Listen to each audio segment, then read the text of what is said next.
Construction और core.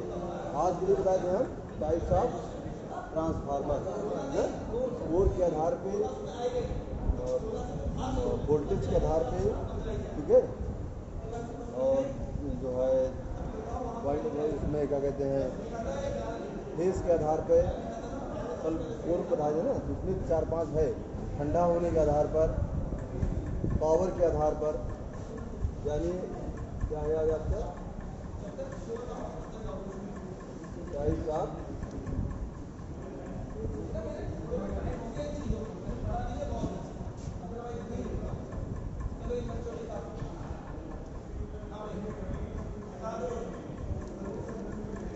Number 1 है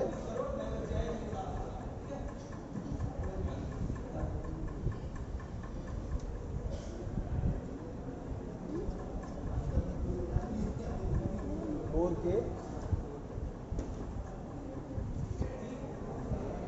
आधार पर, ठीक है। नंबर 2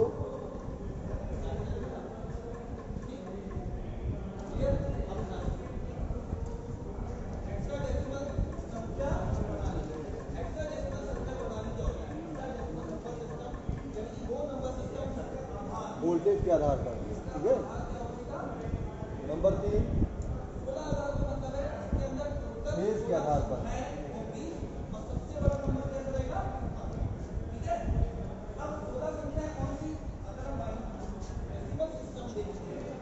नंबर 4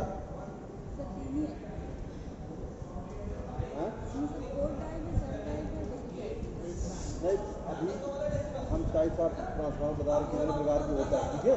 वो जो तुम बता रही हो ना, वो कोर में आएगा, कोर टाइप, सेल टाइप और वेरी टाइप, ठीक है। अभी हम कोर के आधार बता रहे हैं, वोल्टेज के आधार पे, फेज के आधार पे, फिर चौथा है पावर के आधार पर,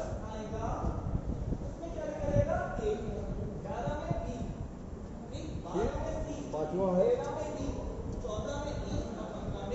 ठंडा होने के आधार पर, कूलिंग, ठीक है।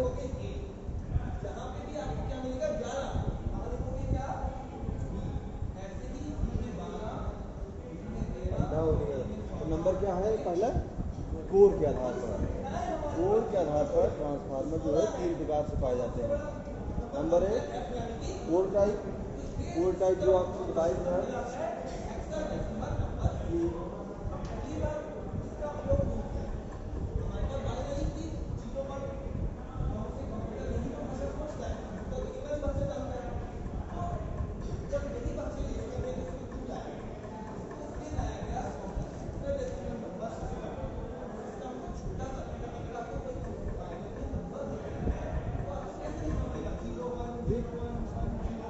कोर टाइप के होंगे, इसमें क्या होता है प्राइमरी वाइंडिंग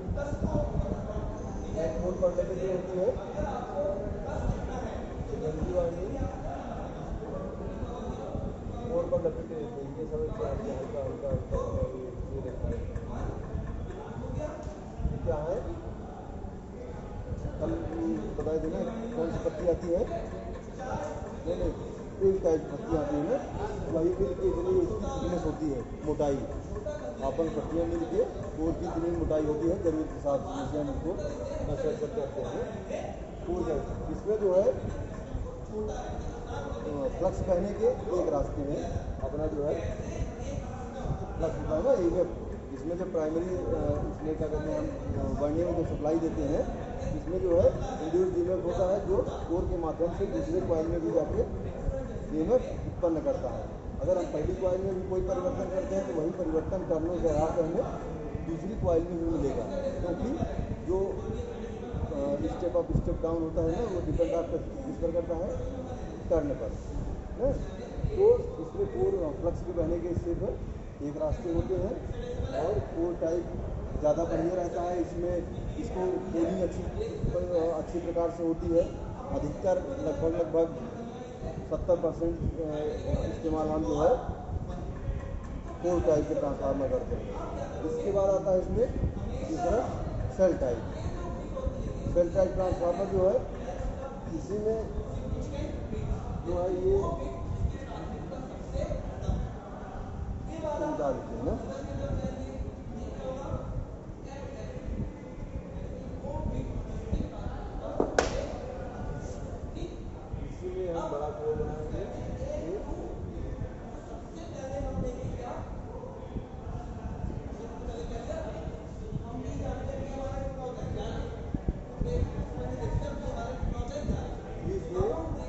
प्रकार की हम इसमें कोर इस प्रकार से, मतलब इसका सेल टाइप में जो है सेल के आकार का होता है। सेल टाइप में इसमें ये जो पार्ट दिखाई दे रहा है पत्ती का, इसी को जो है हम दोनों वाइंडिंग करते हैं।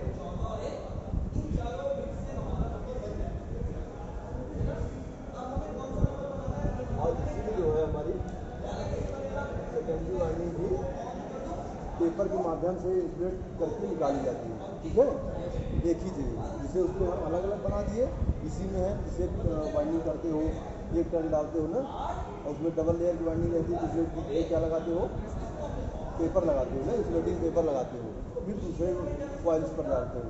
तो सेल टाइप में भी हम इसको जो है उसी एक लिंक पे हम दोनों वाइंडिंग करते हैं, प्राप्त करते हैं। इसके जो है कंपेरिजन थोड़ा आप लोग लिखना चाहें तो लिख लें, मतलब कोर टाइप और सेल टाइप के क्या क्या मतलब अंतर पाए जाते हैं, कौन सा सुटेबल है, कौन सा हमारे जो है नॉन सुटेबल है, और कौन कौन सा कहाँ कहाँ पे उसका जो है इस्तेमाल करते हैं। इसमें लिख लिए कोर टाइप ट्रांसफार्मर नंबर 1 लिख लीजिए। इस प्रकार में वाइंडिंग या तांबा पूरे कोर को लपेटे होता है।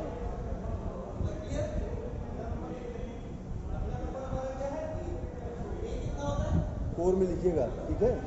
नंबर 2 सेल टाइप में वही नंबर 1, उसमें भी नंबर 1 यहाँ कोर पूरे तांबे को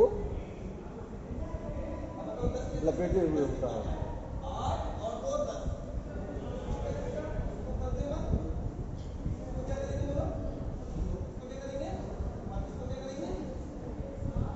कोर टाइप में लिखिए। इस प्रकार में वाइंडिंग या तांबा जो है पूरे कोर को लपेटे होता है। ये जो हम इधर पहले बनाए थे जब हम, तो पूरा दोनों प्रकार के कोर जो है वाइंडिंग से पूरी लिखे, लेकिन इसमें जो है सेल टाइप में पूरे बाहरी आपको सब कोर दिखाई दे, ये सब जो है अंदर उसके लिंग में जो ये पत्तियां हैं ये अंदर रहेगी। ये तो इसका इंटरनल भाग दिखाई देगा, लेकिन जो सेल टाइप रहेगा उसमें ऊपर से आपको जो है सिर्फ कोर दिखाई देगा और वाइंडिंग अंदर से लीड निकली रहेगी, ये चीज़ नहीं दिखाई देगी ना। इसका कहने मतलब अंतर ये है। तो इसमें क्या है, सेल टाइप में यहाँ कोर पूरे तांबे को लपेटे रहता है, लपेटे होता है, इसलिए कोर में कूलिंग अच्छी होती है। कोर में कूलिंग अच्छी होती है।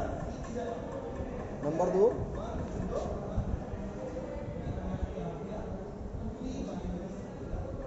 कोर, इसमें केवल एक चुंबकीय रास्ता होता है।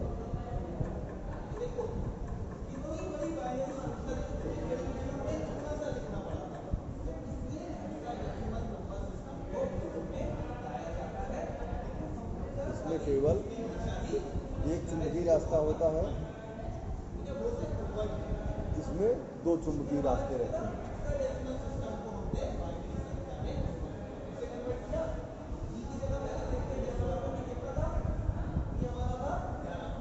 नंबर 3 इसमें कोर की औसत लंबाई, कोर टाइप में लिखेगा, इसमें कोर की औसत लंबाई अधिक है।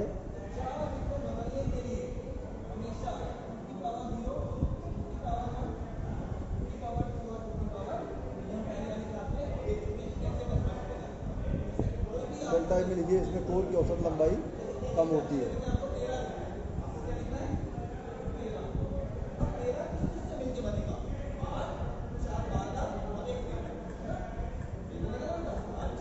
एक दो पॉइंट और है, लिख लीजिए। इसमें लिखिए ये अधिकतर अधिक वोल्टेज एवं कोर में लिखिएगा, ये अधिकतर अधिक वोल्टेज एवं कम आउटपुट के बनाए जाते हैं।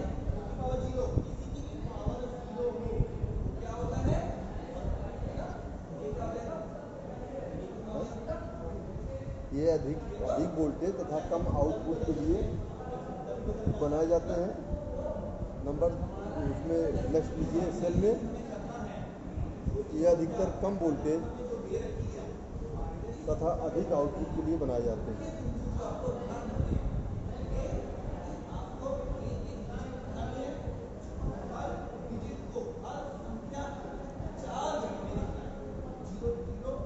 एक आखिरी आखिरी पॉइंट है, लिख लीजिएगा, 4 में लिखिए, इसमें इसके हर लैग पर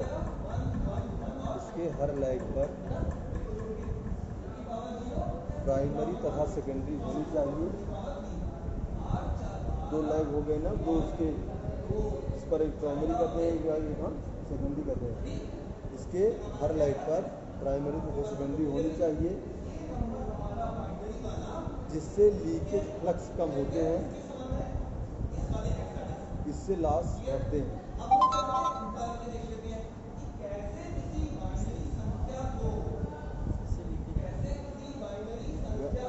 लीकेज फ्लक्स कम होते हैं और लॉस घटते हैं। उसमें लिख लीजिए, इसमें हर वाइंडिंग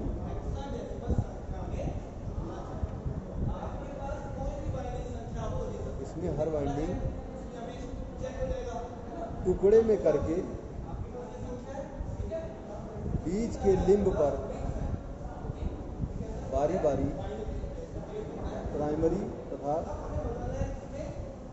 सेकेंडरी करके डालते हैं।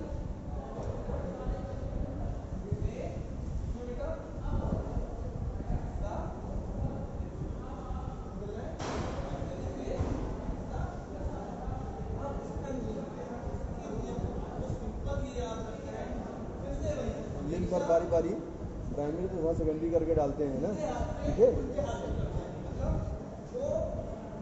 इस प्रकार लीकेज फ्लक्स कम होते हैं,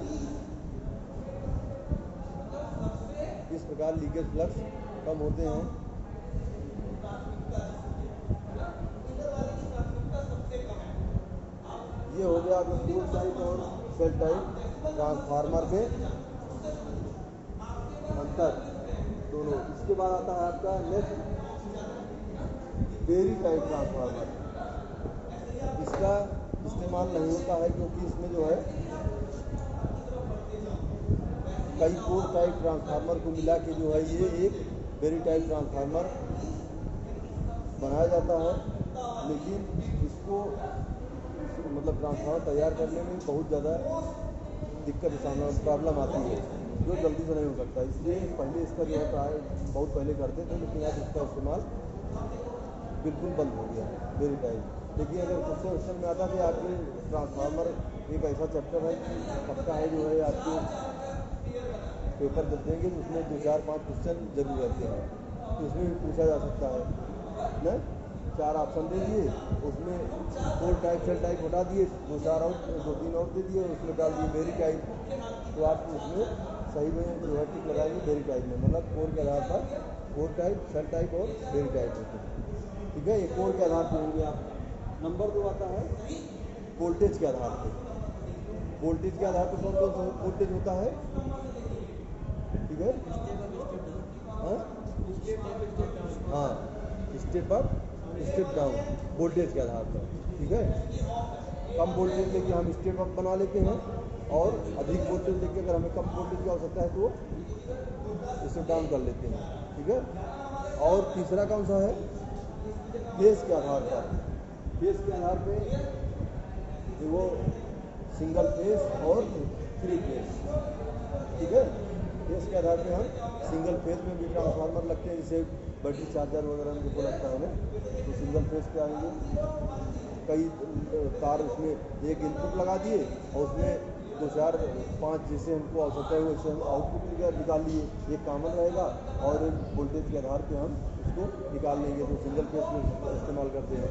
और 3 फेस के आधार पे अमूमन हर जगह इस्तेमाल हो रहा है, चाहे पावर ट्रांसमिशन से लेके घरेलू गाँव में जो ट्रांसफार्मर लगते हैं वहाँ तक सब 3 फेस में रहते हैं ना। नेक्स्ट है आपका पावर के आधार पर। चौथा पावर के आधार पर, इसमें कौन सा है, 2 प्रकार के आते हैं, एक डिस्ट्रीब्यूशन ट्रांसफार्मर, एक पावर ट्रांसफार्मर, ठीक है। डिस्ट्रीब्यूशन ट्रांसफार्मर जहाँ पे जैसे जनरेटिंग स्टेशन को 66,000 वोल्टेज को उच्च कर देना है, 1,32,000 वोल्टेज जब पैदा करें, मतलब उसको बढ़ा देते हैं, इंक्रीज कर देते हैं स्टेप अप लगा के, तो वोल्टेज बहुत अधिक हो जाती है और करंट का मान कम हो जाता है। जब करंट का मान कम हो जाता है तो कंडक्टर जो है तांबा जो है वो पतला लगता है, एल्युमिनियम पतला लगता है, तो हम उसकी चाहे इतनी दूर तक ले जाए हमारे खर्च कास्ट कम हो जाती है ना, नहीं तो बहुत दूर लगने में बहुत ज़्यादा तार की खपत होगी। तो और एक पावर ट्रांसफार्मर है जहाँ पे डिस्ट्रीब्यूशन लाइन में 200 kVA की मतलब जैसे अपने यहाँ लगा है, क्या कहते हैं ये अपने कैंपस में 250 kVA का ट्रांसफार्मर लगा है।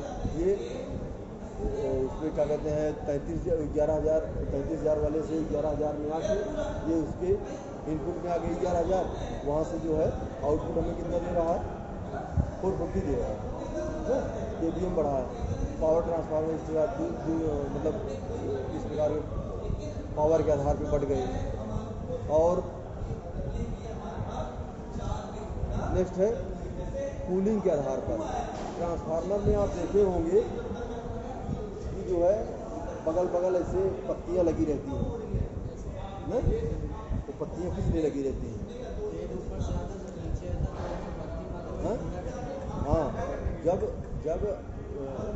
ऑयल क्या होता है, ट्रांसफार्मर ऑयल इंसुलेशन काम करता है ना, जब ट्रांसफार्मर काम करता है तो ऑयल जो है पिघलता है, पिघल के वो फैलता है।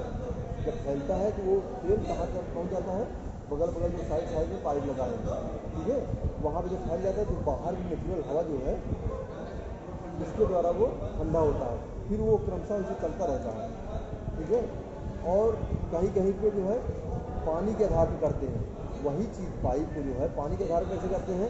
पानी तो एक तो बेस्ट सुचालक है बिजली का, लेकिन उसको हम उसी पाइप में जो है, पाइप में जो आयल आता है उसी पाइप को हम पानी द्वारा उस पर जो है ऊपर से पाइप के ऊपर पानी के प्रेशर डालते हैं, ताकि जब हीट होकर जब वो अपने पाइप में आयल आता है ना, तो ऊपर से जो है पानी का असर जब पड़ेगा तो अपने आप नेचुरल ठंडा होता रहेगा उसकी शीतलता से, पानी की शीतलता से, ठीक है। लेकिन बड़े बड़े ट्रांसफार्मरों में होता है ये जनरली जो हम लोग गाँव में इस्तेमाल करते हैं, यहाँ पे नए नए ट्रांसमिशन लाइन वगैरह में इस्तेमाल करते हैं, वहाँ पे कूलिंग करते हैं। एक तो हो गई मतलब नेचुरल कूलिंग हो गई, वो पानी द्वारा कूलिंग हो, मतलब जो बड़ी बड़ी ट्यूब लगी रहती है ट्रांसफार्मर बगल में, जब तेल फैलता है तो उस ट्यूब में आयल चला जाता है, तो उस आयल को जो है पानी के द्वारा उसको हम पैकिंग कर देते हैं, ऊपर से लोहा लग रहेगा ना, लेकिन उस पाइप को हम पानी में डुबो के रखेंगे, तो उसमें जो आयल आया रहेगा ना वो अपने आप वो ठंडा होता रहेगा, ठीक है। अब इसे इसमें देखिए मोटर में ये बना है, खाँचे बने हैं ना, ये भी मोटर है, इसको सिस्टम किया गया है, ये खाँचे इसी में बने हैं। जब इसको हम चलाते हैं तो इसकी पंखुड़ियाँ पीछे लगी रहती है, पंखुड़ी से जो है पूरा हवा फेंकती रहती है तेज से, ठीक है। ये नाली इसीलिए बनी है, तो हवा जो है इसी बॉडी को टच करती हुई गुजरती है, मतलब वो नेचुरल कूलिंग होती रहती है। विभिन्न प्रकार के ट्रांसफार्मर पाए जाते हैं, ठीक है। बस आज इतना है।